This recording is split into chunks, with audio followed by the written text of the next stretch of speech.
Hello everyone, এটা আমার first mini blog. আজকে আমি তোমাদের কাছে শেয়ার করব। আমি আজকে যাব মহামৃত্যুঞ্জয় মন্দির। তার জন্য আমি একটা সবুজ রঙের শাড়ি আর গোলাপ রঙের ব্লাউজ পরে নিলাম। তারপরে একটা সিম্পল মঙ্গলসূত্র আমি পরে নিলাম।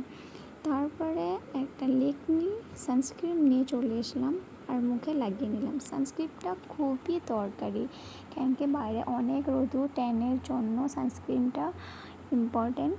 সো সানস্ক্রিনটা লাগানোর পর আমি হুট করে চলে আসলাম পিঙ্ক লিপস্টিক নিয়ে।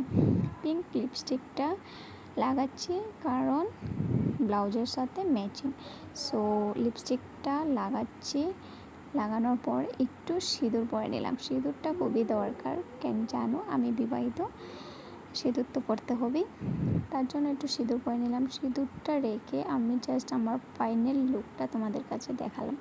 ফাইনাল লুকটা দেখার পর সবাই আমাকে কমেন্ট করে বলতে পারো, প্লিজ সবাই কমেন্ট করে বলবে। এখনের জন্য টাটা।